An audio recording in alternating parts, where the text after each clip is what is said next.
जारी रहनी है, गलबात तो जारी रखांगे, लेकिन पहला जरा ओपनिंग स्टेटमेंट सुन लीजिए जरा जी। पीके जी ओपनिंग स्टेटमेट।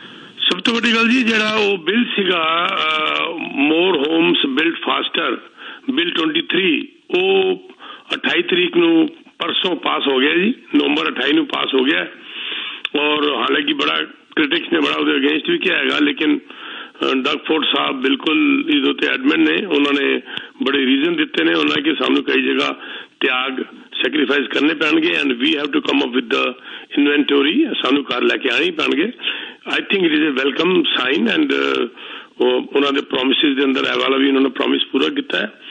और अगर कोई चाहेगा तो इस बिल नू की हैगा उन्हें किया आगे डिस्कस कर लांगे, but the main thing is कि यह बिल जड़ा हैगा वो 28 नवंबर नू परसों पास हो गया जी। ठीक है जी। पंकज जी ਤੁਹਾਡੀ ओपनिंग स्टेटमेंट। जी युद्धवीर जी, बेसिकली साडी तो अज 1:30 की वेट हो रही है। जेरोम पावल यूएस फेड हैड वो अज उन्होंने स्टेटमेंट है, सारी दुनिया के इन्वेस्टर उन्होंने देख रहे हैं कि की करन जा रहे हैं आगा, क्योंकि अज तो एग्जैक्टली 2 वीक 14 दिसंबर उन्होंने डेट है इंटरस्ट रेट की। कुछ सानू साइन मिलणगे उतों।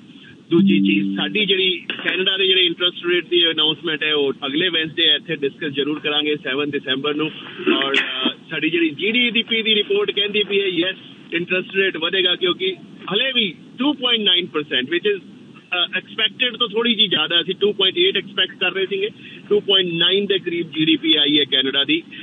सो इंटरस्ट रेट ये नहीं हो सकता कि रुकेगा, लेकिन ये है कि 25 या 50 ये हुन चीज चलती पई है। लेट्स सी होंदा की है 7 दिसंबर नेक्स्ट वेंसडे जी युद्धवीर जी। ठीक है जी।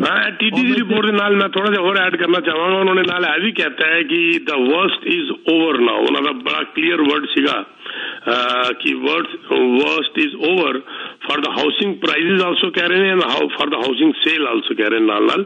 आई डोंट नो किस बेसिस पे कह रहे हैं, बट बड़ा एनकरेजिंग का साइन है ना, गुड न्यूज कह के उन्होंने लिखा है जी। ठीक है जी, ठीक है। सो एक चीज मैं समझना चाह रहा पीके जी, जी रीमैक्स ने रिपोर्ट जारी की है, रीमैक्स ने कह रही है कि अगले साल भी जी प्रॉपर्टी के प्राइजेस होर गिर सकते हैं। एक मैनू एक्सप्लेन करो, होर गिर सकते हैं, गिरनगे जी जी जी। इन्होंने अगले साल 3 to 4% कहेगा प्राइजेस गिरनगे, जिदा उन्होंने यह भी कहेगा कि वर्स्ट इंपैक्ट जोड़ा ओंटारियो के अंदर सब तो ज्यादा असर होएगा। रीमैक्स का मनना है एंड आई वुड से कि 3 to 4% एवरेज अगर वो कनाडा की कह रहे हैं, जिसके अंदर उन्होंने 53 म्यूनसिपैलिटीज लितियां ने, वो उन्होंने अपना कैलकुलेशन हैगी ने। पर यस साड़ा ते बैठ के जिस तरह मोंगा साहब अक्सर कहते हैं असी तो जी स्टैट्स पढ़ने रिपोर्ट हैगी असी तुहाडे अगे लिया के रख देने। टीडी ने यह रिपोर्ट की हैगी, बट वर्स्ट इज ओवर का मतलब यह नहीं है कि टीडी यह कह रहा है कि जी हुण प्राइजेस गिरने बंद हो जाएंगे। टीडी की रिपोर्ट नूं अगर बड़ा खोल के अगर पढ़ो तो टीडी भी यह गल कर रहे हैं आगे जाके कि worst is over, but that doesn't mean वो कह रहे हैं कि प्राइस टीडी भी कह रहा है कि प्राइस अप टू 4% तक 2024 तक गिर सकते हैं। यानी कि दोनों की रिपोर्टा बराबर ने बिल्कुल। पर टीडी का यह जो कहना था वर्स्ट इज ओवर, उसका मतलब सीगा इंटरस्ट रेट के उत्ते भी मार्केट जी डाउन जाके हुण आ चुकी है, हुण उत्ते वाल तुसीं सोचो बाय द मिडल ऑफ 2023 जी। ठीक है। सेल की गल हो रही है, इंटरस्ट रेट की गल हो रही है, प्लस प्राइजेस वो कह रहे हैं कि 2024 तक 4% तक और थले जा सकते हैं। सबसे बड़ा वो इंपैक्ट जो कर रहे हैं वो कह रहे हैं कि जो 1.5 मिलियन न्यू कमर्स अगले 3 साल के अंदर आ रहे हैं, वो बड़ा वड्डा प्रेशर पाएगा हाउसिंग मार्केट ने उत्ते लियान वास्ते, क्योंकि वो जो आने उन्होंने किराए ते घर चाहिए ने, और उन्होंने किराए ते घर जाने वास्ते मकान चाहिए ने, और मकान लैन वास्ते इन्वेस्टर बैठा हुआ है। और जिस वक्त वो मकान के अंदर स्केसिटी होएगी या समझ लो कि घट होंगे तो वो फिर प्रेशर पाएंगे प्राइस ने उत्ते ले जाने वास्ते। ए उन्होंने रिपोर्ट एंड इस चीज नाल हो रही हैगी। ठीक है जी। मैं एक चीज तुहानू पूछना चाह रहा जी। देखो अज मैनू लग रहा है कि सिस्टम कुछ ऐसा बनता चला जा रहा है कि जिहड़ा अमीर है होर ज्यादा अमीर हो रहा है, और जिन्हां सामने चैलेंजेस ने जिहड़े घर खरीदण लई मार्केट तो बाहर ने, वो बल्कि होर बाहर होंदे चले आ रहे हैं। किस तरह मैनू तुसीं गुरु हो, तुसीं दो जने मास्टर हो बैठे हो, मैनू एक्सप्लेन करना जी, मैं करैक्ट करना मैं किते जे गलत असैसमेंट है मेरी सर। जिहड़े कोल क्योंकि जिहड़ा एक बंदा नवां कहंदा जी मैं घर खरीदण जाना है, वो अज दी डेट तो कहंदे जी तुसीं घर किन्ने दा लैणा है। वो हसबैंड वाइफ काम भी कर रहे हैं जी, हसबैंड वाइफ जॉब भी कर रहे हैं, ਉਹ ਤਾਂ ਵੀ 5-6-7 ਲੱਖ ਤੋਂ ਉੱਪਰ ਕੁਝ ਕੁਆਲੀਫਾਈ ਨਹੀਂ ਕਰ ਰਹੇ। ਮਿਨੀਮਮ ਜੇ ਉਹ ਕਹਿੰਦੇ ਜੀ ਅਸੀਂ ਇੱਕ ਅਪਾਰਟਮੈਂਟ ਹੀ ਲੈ ਲਈਏ 7-8 ਲੱਖ ਤੋਂ ਥੱਲੇ ਅਪਾਰਟਮੈਂਟ ਨਹੀਂ ਮਿਲ ਰਿਹਾ, ਕੋਈ ਘਰ ਨਹੀਂ ਉਹਨਾਂ ਨੂੰ ਮਿਲ ਰਿਹਾ, ਉਹ ਕੁਆਲੀਫਾਈ ਨਹੀਂ ਕਰ ਪਾ ਰਹੇ। ਕੁਆਲੀਫਿਕੇਸ਼ਨ ਹਾਲਾਂਕਿ ਜੇ ਉਹ ਘਰ ਲੈ ਲੈਣ, ਉਹ ਕਹਿੰਦੇ ਜੀ ਅਸੀਂ 2 ਜਣੇ ਜੌਬ ਕਰਕੇ ਅਸੀਂ ਜੇ ਅਪਾਰਟਮੈਂਟ ਦਾ ਰੈਂਟ ਵੀ ਤਾਂ ਅਸੀਂ ਭਰ ਰਹੇ ਹਾਂ, $2400-2500 ਰੈਂਟ ਭਰ ਰਹੇ ਹਾਂ, ਬਿੱਲ ਬੱਤੀਆਂ ਅਸੀਂ ਭਰ ਰਹੇ ਹਾਂ, ਤੇ ਅਸੀਂ ਅਪਾਰਟਮੈਂਟ ਬਾਏ ਕਰਕੇ ਕਿਉਂ ਨਹੀਂ ਰਹਿ ਸਕਦੇ। ਤਾਂ ਉਹਨਾਂ ਨੂੰ ਲੱਗਦਾ ਹੈ ਕਿ ਅਸੀਂ ਜੇ ਰੈਂਟ $2500-2600 ਦੇ ਰਹੇ ਹਾਂ 2 ਬੈਡਰੂਮ ਦਾ, ਤੇ ਅਸੀਂ 1 ਬੈਡਰੂਮ ਦਾ ਘੱਟੋ ਘੱਟ ਬਾਏ ਤੇ ਕਰ ਸਕਦੇ ਹਾਂ, ਪਰ ਉਹ ਕਹਿੰਦੇ ਜੀ ਉਹ ਕੁਆਲੀਫਾਈ ਨਹੀਂ ਕਰ ਪਾ ਰਹੇ, ਇਹਦੇ ਕਾਰਨ ਉਹ ਮਾਰਕੀਟ ਤੋਂ ਬਾਹਰ ਹੈ। ਔਰ ਦੂਸਰੀ ਤਰਫ ਜਿਹੜਾ ਬੰਦਾ ਪਹਿਲਾਂ ਹੀ 15 ਪ੍ਰੋਪਰਟੀਜ਼ ਲੈ ਕੇ ਬੈਠਾ ਹੈ, ਹੁਣ ਉਸ ਬੰਦੇ ਨੂੰ ਤਾਂ ਇਹ ਮਾਰਕੀਟ ਬੜੀ ਸੂਟ ਕਰ ਰਹੀ ਹੈ, ਸਰਕਾਰ ਨੇ ਉਹਦੇ ਲਈ ਸਿਸਟਮ ਬੜਾ ਵਧੀਆ ਕੀਤਾ। ਉਹ ਕਹਿੰਦਾ ਜੀ ਠੀਕ ਹੈ ਜੀ, ਮੇਰੇ ਕੋਲ ਮੈਂ ਤੇ ਕੁਆਲੀਫਾਈ ਕਰ ਰਿਹਾ, ਮੇਰੇ ਕੋਲ ਪੈਸਾ ਵੀ ਹੈ, ਸਭ ਕੁਝ ਹੈ। ਉਹ ਇੱਕ ਹੋਰ ਅਪਾਰਟਮੈਂਟ ਖਰੀਦ ਕੇ ਉਹ ਕਹਿੰਦਾ ਲਓ ਜੀ ਤੁਸੀਂ ਆ $2500 ਕਿਰਾਏ ਦਿਓ, ਔਰ ਕਿਰਾਏ ਲਗਾਤਾਰ ਉੱਪਰ ਤੋਂ ਉੱਪਰ ਜਾ ਰਹੇ ਨੇ, ਤੇ ਸਿਸਟਮ ਤੇ ਇਦਾਂ ਬਣਦਾ ਨਜ਼ਰ ਆ ਰਿਹਾ ਮੈਨੂੰ ਜੀ। ਹਾਂ ਦੇਖੋ, ਉਸ ਗੱਲ ਨੂੰ ਦੂਜੇ ਤਰੀਕੇ ਨਾਲ ਪਕੜ ਸਕਦੇ ਆ, ਜਿਹੜੇ ਕੁਆਲੀਫਾਈ ਨਹੀਂ ਕਰ ਰਹੇ, ਠੀਕ ਹੈ, ਉਹਨਾਂ ਨੂੰ ਪ੍ਰੋਬਲਮ ਆ ਰਹੀ ਹੈ, ਲੇਕਿਨ ਜਿਹੜੇ ਫਸਟ ਟਾਈਮ ਬਾਹਰ ਜਿਹੜੇ ਕੁਆਲੀਫਾਈ ਕਰ ਰਹੇ ਨੇ ਉਹਨਾਂ ਨੂੰ ਹਿਊਜ ਡਾਊਨ ਪੇਮੈਂਟ ਦੀ ਬਚਤ ਹੋ ਰਹੀ ਹੈ। ਮੈਂ ਇਹ ਫਿਗਰ ਜਿਹੜਾ ਸੀ 4 ਦਸੰਬਰ ਨੂੰ ਸੈਮੀਨਾਰ ਕਰ ਰਹੇ ਕਰਕੇ ਦਿਖਾ ਦੇंगे। ਮੈਂ ਫਿਗਰ ਕੱਢੀ ਹੈ ਅੱਜ ਭਾਂਜੀ ਨਾਲ ਬੈਠ ਕੇ ਕਿ 1 ਮਿਲੀਅਨ ਦੇ ਉੱਤੇ ਜਿਹਨੂੰ $2 ਲੱਖ ਪਹਿਲੇ ਚਾਹੀਦਾ ਸੀਗਾ ਡਾਊਨ ਪੇਮੈਂਟ, ਕਿਉਂਕਿ ਚਾਹੇ ਫਸਟ ਟਾਈਮ ਬਾਹਰ ਕਿਉਂ ਨਾ ਹੋਏ, ਕਿਉਂਕਿ ਉਹ ਮਿਲੀਅਨ ਦੇ ਉੱਤੇ ਵਾਲਾ ਜਿਹੜਾ ਰੂਲ ਹੈਗਾ, ਅਗਰ ਉਹ 20% ਕੀਮਤ ਗਿਰ ਗਈ, ਕਿਉਂਕਿ ਹੁਣ ਇਹ ਰਿਪੋਰਟ ਜਿਹੜੀ ਆਈ 21% ਟੋਟਲ ਕੀਮਤ ਗਿਰੀ ਹੈ, ਹੁਣੇ ਇਹ TD ਬੈਂਕ ਦੀ ਵੀ ਆਈ ਸੇਮ ਰਿਪੋਰਟ ਦੇ ਅੰਦਰ TD ਬੈਂਕ ਕਹਿ ਰਿਹਾ ਚਲੋ 20% ਮੰਨ ਲਈਏ 8 ਲੱਖ ਹੋ ਗਿਆ, ਹੁਣ ਉਹਨੂੰ ਡਾਊਨ ਪੇਮੈਂਟ ਸਿਰਫ 60,000 ਚਾਹੀਦੀ ਹੈ। ਉਹ 1,40,000 ਬਚਾ ਵੀ ਰਿਹਾ। ਐਵਰੇਜ ਵੀ ਕੈਟੇਗਰੀ ਹੈਗੀ ਮਾਰਕੀਟ ਦੇ ਅੰਦਰ, ਜਿਹੜੇ ਅਪਰੂਵ ਕਰਦੇ ਸੀਗੇ ਪਰ ਡਾਊਨ ਪੇਮੈਂਟ ਨਹੀਂ ਸੀਗੀ, ਉਹਨਾਂ ਵਾਸਤੇ ਬਹੁਤ ਵਧੀਆ ਹੋ ਗਿਆ। ਤੇ ਇਹ ਚੀਜ਼ਾਂ ਇਸੇ ਕਰਕੇ ਸੈਮੀਨਾਰ ਰੱਖਿਆ ਹੈ, ਉਹਦੇ ਤੇ ਆ ਕੇ ਸਾਰੀ ਡਿਸਕਸ ਕਰਨਾ ਹੈ। ਲੇਕਿਨ ਸੌਰੀ, ਮੈਂ ਕਿਉਂਕਿ ਸੈਮੀਨਾਰ ਦੀ ਗੱਲ ਹੋ ਗਈ, ਮੈਂ ਕਲੀਅਰ ਕਰ ਦਿਆਂ ਕਿ ਅਸੀਂ ਹੁਣ ਬੰਦ ਕਰਤਾ ਹੈਗਾ, ਉਹ ਰਜਿਸਟ੍ਰੇਸ਼ਨ ਬੰਦ ਕਰਤੀਆਂ ਨੇ। ਕੱਲ ਸਾਰਿਆਂ ਨੂੰ ਈਮੇਲ ਚਲੀ ਗਈਆਂ ਨੇ ਇਨਵੀਟੇਸ਼ਨ ਵਾਸਤੇ। ਯੁਧਵੀਰ ਜੀ 700 ਲੋਕ ਸਾਨੂੰ ਅਲਟੀਮੇਟਲੀ ਰੋਕਣਾ ਪੈ ਗਿਆ। ਸਾਨੂੰ ਬੈਂਕਟ ਹਾਲ ਨੇ ਕਹਿਤਾ ਜੀ ਹੋਰ ਸਾਡੇ ਕੋਲ ਅਕੋਮੋਡੇਟ ਅਸੀਂ ਨਹੀਂ ਕਰ ਸਕਦੇ।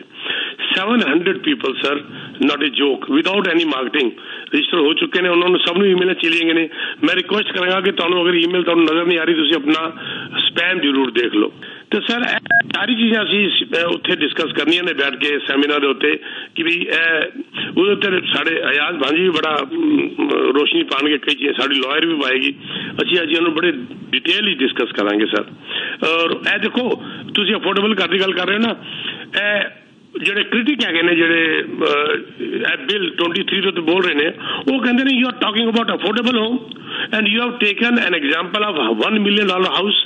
$1 ਮਿਲੀਅਨ ਹਾਊਸ ਜੋ ਤੁਸੀਂ ਕਹਿ ਰਹੇ ਹੋ ਕਿ ਜਿਹੜਾ ਅਗਰ 20% ਤੁਸੀਂ ਘੱਟ ਕਰ ਦਿਓਗੇ, 80% ਅਗਰ ਤੁਸੀਂ ਵੈਲਿਊ ਲੈ ਕੇ ਆ ਜਾਓਗੇ ਤਾਂ ਅਫੋਰਡੇਬਲ ਮੰਨੇਗਾ। ਕਹਿੰਦਾ ਇਟਸ ਅ ਜੋਕ ਕਿ 8 ਲੱਖ ਦੇ ਕਰਨ ਤੁਸੀਂ ਅਫੋਰਡੇਬਲ ਕਹਿ ਰਹੇ ਹੋ, ਔਰ ਤੁਸੀਂ ਕਹਿ ਰਹੇ ਹੋ ਜੀ ਅਸੀਂ ਡਿਵੈਲਪਮੈਂਟ ਚਾਰजेस ਵਗੈਰਾ ਮਾਫ ਕਰ ਦੇंगे। ਉਹਦੇ ਬਾਅਦ ਦੀ ਗੱਲ ਨੇ, ਪਹਿਲੇ ਇਹ ਤਾਂ ਦੱਸੋ ਕਿ 8 ਲੱਖ ਦਾ ਅਫੋਰਡੇਬਲ। ਤੁਹਾਡੀ ਗੱਲ ਐਗਜ਼ੈਕਟ ਇਹੀ ਗੱਲ ਕ੍ਰਿਟਿਕ ਨੇ ਇਸ ਬਿੱਲ ਦੇ ਉੱਤੇ ਕਹੀ ਹੈ ਕਿ ਸਰ ਕਮਾਲ ਹੈ ਜੋ ਤੁਸੀਂ ਗੱਲ ਕੀਤੀ ਹੈ ਕਿ ਇਹ ਅਫੋਰਡੇਬਲ ਕਿਸ ਤਰ੍ਹਾਂ ਹੋ ਗਿਆ, ਮੈਨੂੰ ਸਮਝਾ ਦਿਓ। 8 ਲੱਖ ਦਾ ਘਰ ਅਫੋਰਡੇਬਲ ਦਾ ਕਾਰਨ ਹੁੰਦਾ 5 ਲੱਖ 5.5 ਲੱਖ, ਜਾਂ ਚਾਹੇ 8 ਲੱਖ ਦੀ ਜਗ੍ਹਾ 2 ਮਿਲੀਅਨ ਦਾ ਕਿਹੜਾ ਹੋ ਜਾਏ, ਲੇਕਿਨ ਅਫੋਰਡੇਬਲ ਮੀਨਸ ਅਫੋਰਡੇਬਲ। ਲੋਕੀ ਲੈ ਤੇ ਸਕਣ ਆਪਣੀ ਇੱਕ ਐਵਰੇਜ ਇਨਕਮ ਨਾਲ, average more than average income ਦੇ ਨਾਲ ਵੀ ਬੰਦਾ ਨਹੀਂ ਕਰ ਲੈ ਪਾ ਰਿਹਾ, ਉਹ ਤੁਸੀਂ ਅਫੋਰਡੇਬਲ ਹੋਮ ਕਹਿ ਰਹੇ ਹੋ 8 ਲੱਖ ਦੇ ਘਰ ਨੂੰ ਜੀ। ਪੰਕਜ ਜੀ, ਅੱਜ ਇੰਡੀਆ ਦੇ ਨੰਬਰ ਆਏ ਨੇ। ਇੰਡੀਆ ਦੀ ਗਰੋਥ ਜਿਹੜੀ ਹੈ ਉਹ 6.3% ਇਸ ਕੁਆਟਰ 'ਚ ਹੋਈ ਹੈ, ਚਾਈਨਾ ਦੀ 3.9% ਹੋਈ ਹੈ, ਕੈਨੇਡਾ ਦੀ ਵੀ ਗਰੋਥ ਦੀ ਅਸੀਂ ਗੱਲ ਸੁਣ ਰਹੇ ਹਾਂ। तो ਕੀ ਦੇਖਦੇ ਹੋ ਕਿੱਥੇ ਖੜੀ ਹੈ ਕੈਨੇਡਾ ਦੀ ਇਕਨੋਮੀ ਇਸ ਸਾਲ, ਔਰ ਅਗਲੇ ਸਾਲ ਕਿੱਥੇ ਜਾਏਗੀ ਕੈਨੇਡਾ ਦੀ ਇਕਨੋਮੀ? सर ये मान के चलो, देखो 2.9% आया है और बैंक ऑफ कैनेडा इस वेले उस ग्रोथ ਨੂੰ रोकना चाह रहे हैं। हर बैंक है इस वेले, यूएस भी यही करना चाह रहे हैं कि ग्रोथ रुके, लेकिन वो ग्रोथ ਦੀ ਹਲੀ स्पीड ਜਿਹੜੀ है, लेकिन ਹੁਣ साइन दिखने शुरू हो गए ने धीरे धीरे कि ਇਹ रुकनी शुरू हो गई है। पिछले क्वार्टर ਦੀ रिपोर्ट है, इस वास्ते ਅਸੀਂ ਕਹਿ ਸਕਦੇ ਹਾਂ, लेकिन बैंक ऑफ कैनेडा ये चाहेगा कि ये ग्रोथ 1% रह जाए, 0.5% रह जाए, क्योंकि अगर पिछलियां स्टेटमेंट सुनिया सी बैंक दियां तो बैंक तो ये कह रहे हैं कि अगले साल असी जेडे मल्टीपल ऑफ क्वार्टर्स जेडे ने असी जीरो ग्रोथ देखांगे या वो माइनस भी जा सकती है। असी RBC ने कल दी स्टेटमेंट कह दी, आज सवेर दी स्टेटमेंट कहा मेरे ख्याल उन्होंने कि पहला क्वार्टर सी रिसेशन च जान दी पूरी उम्मीद हुई पी है सानू 2023। सो ये मान के चलो युद्धवीर जी, आ रही ने रिपोर्टां, क्योंकि पिछलियां रिपोर्टां ने आने वाला जिहड़ा टाइम है हर पासे ग्रोथ घटेगी और यूएस कैनेडा खासकर घटेगी क्योंकि असीं रोकन की कोशिश कर रहे हैं इस चीज नूं। और थोड़ा जा अगला जिहड़ा साल है मुश्किल जाएगा हरेक वास्ते, और थोड़ा जा संभल के चलना चाहिए मेरे हिसाब नाल इस वेले। जी युद्धवीर मोहा साहब जिहड़ी असीं गल कर रहे सी बार-बार टीवी दे उत्ते, बिल्कुल रिकॉर्डिंग करके देख लो वाई मीडिया टीवी उत्ते असीं जिहड़ी बार-बार गल कर रहे सीगे फ्रॉम मिडल ऑफ 2021, बिल्कुल साड़ी रिकॉर्डिंग कर लो और देख लो सी असीं बार-बार हर प्रोग्राम ते क्या सीगा कि प्लीज हुणे तुसीं शॉर्ट टर्म बुकिंग बंद कर दिओ, शॉर्ट टर्म बुकिंग बंद कर दिओ। वो लोग परेशानी च आ ही रहे हैं और कोई नहीं रोक नहीं सकता। मेरे को एक ग्रुप बनया हुआ है सीनियर लीडर्स एजेंट्स का, जिहदे अंदर हजारों ऑन असाइनमेंट सेल आ रही है ने, बाइंग तो थले 3-4 दिन पहले हुण बाइंग तो थले प्राइस के उत्ते भी लोग बेचना शुरू कर गए ने कि जी मैं 8 लाख का बुक किया सीगा, मैं 50,000 लाख खानू तैयार है, मैनू दे दिओ। ए लोग जिस वक्त शेख चिल्ली होंदे ना जी, जिस वक्त कि असीं बुक कर लेने हुण वो लोग परेशानी च आ रहे हैं। और वो लेकिन जिन्हां ने 2020 बुक किया सीगा 2020 और रीजनेबल प्राइस के उत्ते और बिल्कुल कंपैरिजन करके बुक किया सीगा, they will not go on losses. मैं इत्थे बैठा ऑन एयर कह रहा, वो लॉस ही नहीं जाणगे, वो प्रॉफिट ही बेचणगे, क्योंकि प्राइस वध ही ना जबरदस्त गया सी 40% कि वो एडजस्ट होने के बाद भी हुण भी प्राइस जिहड़ा हैगा वो 8-9% उत्ते ही चल रहा हैगा। लेटेस्ट रिपोर्ट जिहड़ी कह रही यस। लेकिन अगर तुसीं 2021 दे नाल कंपेयर कर दिओ अक्तूबर 2021 तो अक्तूबर 2022 ते प्राइस जिहड़ा 8.5% थले आ गया, पर 20 तो है उत्ते गया है। मतलब दीज आर फ्यू फैक्ट्स जिहड़े कि असीं हमेशा कहंदे सीगे मोगा साहब कि हुण की स्टैप लेना चाहिए, हुण बुक करना चाहिए, लॉन्ग टर्म डोनेशन जरूर होनी चाहिए। वो लोग बड़े परेशान ने, असीं बड़े दुखी होने, कई बार मैनूं मैसेज आते हैं, इन्ने मैसेज आते हैं, कई तो रिश्ता बनना चाहते हैं ठीक है जी आप तो हमारे भाई हो, अब इसको बेच दो। यार खरीदे वक्त भरा नहीं सी तेरा, मैं हुण बेच दोगे तेरा मैं भरा बन गया, इसको बेच दो। भाई मेरे हाथी थोड़ा ना बेचना है, मार्केट डिसाइड कर रही है। ठीक है जी सुरिंदर जी, तुसीं आउंदे हो नैक्सट कॉल जी। हाँ जी सुरिंदर जी। युद्धवीर जी सत श्री अकाल जी। सत श्री अकाल जी।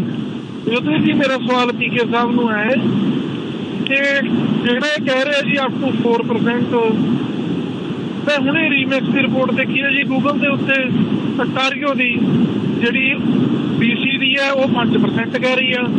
सर जी तुसीं ontario की गल कर रहे, असीं पूरे कैनेडा की गल कर रहे सीगे। उस रिपोर्ट के अंदर पढ़ो ऑल ओवर कैनेडा की कह रहे हैं वो पीके साहब तो सेम रिपोर्ट पढ़ो जरा, बहुत ज्यादा रिस्पेक्टेड है जी सर। मैनू पता जी पूरे दुनिया से सुने अंदर रेडियो पर इनके नाल तुसी GTA दी भी दसो कि 11.8% दस रही है रीनेक्स की रिपोर्ट।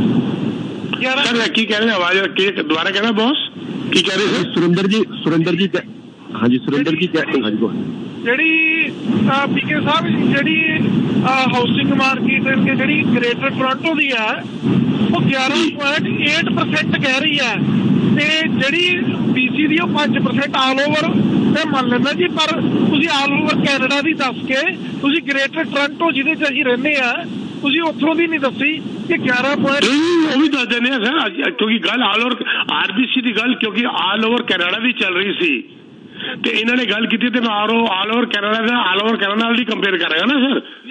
RBC ਜਿਹੜਾ ਆਲ ਓਵਰ ਕੈਨੇਡਾ ਦੀ ਗੱਲ ਦੱਸ ਰਿਹਾ ਹੈ ਤੇ ਮੈਂ ਉਹਨੂੰ ਆਲ ਓਵਰ ਕੈਨੇਡਾ ਨਾਲ ਹੀ ਕੰਪੇਅਰ ਕਰਾਂਗਾ ਨਾ। मैं तो कहा नहीं कि उसके बाद ओंटारियो की हैगी, फिर GTA की 11.8 हैगी, ओंटारियो की 10 हैगी, फिर मैं कहूँगा जी ब्रैम्पटन की, फिर ब्रैम्पटन के बाद कहूँगा जी मैं एबिट क्रेसेंट की, जॉर्जटाउन की, ऐसे नहीं होएगा ना सर। तो वो बिल्कुल रिपोर्ट अजे पूरी पढ़ी नहीं असी, क्योंकि कंपेयर ऑल ओवर कैनेडा की RBC नाल कर रहे थे तो नैचुरली रीमेक का RBC नाल ऑल ओवर कैनेडा की गल ही करांगे ना सर। असी तुसी डाउट नाल ना देखा करो, I am very open, don't worry at all. ठीक है। और पीके जी वैसे तुहानू लगता है, चलो ये गल जिहड़ी ने कही कर ही लैंदे, वैसे तुहानू लगता है कि जिहड़ी रीमैक्स कह रही है कि अगले साल GTA दे विच 11.8% मतलब 12% मार्केट वो कहंदे डाउन आ जानी है, अगले साल 12% GTA दी मार्केट डाउन आ जानी। बिल्कुल मैं तुहानू दस रहा क्लियर करना, GTA अंदर 11.8 कह रहे हैं, ओंटारियो अंदर 10 कह रहे हैं और ऑल ओवर कनाडा के अंदर वो 3 to 4 कह रहे हैं। 4 ही मान लो, फिर मैं 3 कहूँगा तो किधर कहने घट वाल नहीं कहता, तुम फालतू ही कह लो सर। उसके अंदर तुम और डिटेल जाओ, मेरे को तो पूरा एक रिपोर्ट पई हुई 33-34 पेजेस के अंदर, उसके अंदर भी उन्होंने डिफरेंट म्यूनिसिपैलिटीज को कहता है डिफरेंट म्यूनसिपैलिटी के अंदर उन्होंने उस म्यूनसिपैलिटी ने कहा जिस म्यूनसिपैलिटी के अंदर बहुत ज्यादा जंप आया सीगा उसके अंदर बहुत ज्यादा गिरेगा, जिसके अंदर बहुत घट जंप आया उसके अंदर बहुत घट गिरेगा। वही मैं इन्होंने भाई साहब कह रहा ना कि वो डिटेल ही जाओगे, बहुत लंबी डिटेल है अंदर जी। और फैक्ट जो है मार्केट गिरन का, देखो सिंपल जी गल है, जिन्होंने मैं 2 मिनट पहले गल की है, जिन्होंने रिसेंटली बाय किए ने पीक के अंदर फरवरी 2022 तो पहले और दिसंबर 2021 के विचकार वो ह्यूज लॉसेस के अंदर है, क्योंकि उसके बाद मार्केट बड़ी जबरदस्त गिरी है। जिन्होंने 2020 के खरीदे सीगे मार्केट हुण तक प्लस जा रही है वास्ते, लेकिन गिरन के बाद वो बराबरी आ जाते हैं या 1-2% थले आ जाते हैं। मैं सारी गल छड़ दो, मेरे वर्गे होर भरा जिन्होंने प्रॉपर्टियां 3-3, 4-4 लाख दी लितियां हुई सी 3-3, 4-4 साल पहले, 30% और मार्केट गिरन के बाद भी सारा प्लस रहिंदा हैगा। It all depends when did you buy, कितनी लंबी ड्यूरेशन सी और किस प्राइस से तुसीं खरीदिया सीगा। मैं पीक मार्केट के उत्ते जिन्हां लोगों ने फरवरी के अंदर खरीदिया सीगा वो तो ऑलरेडी हुण बड़े बड़े लॉस से जा चुके हैं, वो सर्वाइव ही नहीं कर पा रहे। तो मैं एक छोटी जी फिगर दे देना, चलो इहदे उत्ते ही एक छोटी जी फिगर दे देना। जिन्हां लोगों ने अक्तूबर 2021 के अंदर, अक्तूबर 2021, मैं फिर दस रहा कि कन्फ्यूजन ना हो जाए अंदर, अक्तूबर 2021 के अंदर जिन्हां लोगों ने 6 लाख की मॉर्गेज लेती सी और 5 ईयर फिक्स रेट उत्ते लेती सी, और मेजोरिटी ऑफ दोज लोगों को 25 ईयर अमोर्टाइजेशन उत्ते 2.09% मॉर्गेज रेट मिलिया सीगा, 2.09%, यानी कि वो इंटरेस्ट पहले साल उन्होंने दिता होगा $12,310। मैं पूरा कैलकुलेट करके रखा हुआ है, $12,310। हुण आ जाओ नेक्स्ट सेकंड इंटरप्ट कर रहे हैं, सॉरी मैं सर, तुसी बहुत इंटरेस्टिंग जानकारी दे रहे हो, तुसी जानकारी जरूर जारी रखना। मैं चाहूंगा इस टाइम पे, और सारे कॉलर्स रिक्वेस्ट है कि सब दी कॉल जरूर लवांगे, लेकिन इस टाइम पे सर साडे को समय कट गया है, तो 30 सेकंड तुसी दोनों ले लो। Pankaj ji 30 second for you, अपनी सर्विसेज अनाउंस कर दो और फोन नंबर। जदवीर जी कोई भी किसी तरह की इंश्योरेंस लेना चाह रहे हैं या इन्वेस्टमेंट करना चाह रहे हैं तो मैंने कॉन्टैक्ट कर सकता है। मेरा फोन नंबर है 6472851007। मेरी वेबसाइट मेरे नाम से है, उस तो भी नंबर लेता जा सकता है। Thank you very much Jadveer ji. Thank you ji. pankajmonga.com ji. PK ji बस ji, for any real estate need मैं हफ्ते 3 दिन मिलना होना, Monday, Thursday and Saturdays. No obligation, no charges, you can meet me, you can text me, please don't call, just text me for an appointment and we'll meet for any real estate need. teamsabharwal.com 6472994757। thank you जी। ठीक है जी। 647 299 4757 teamsabharwal.com।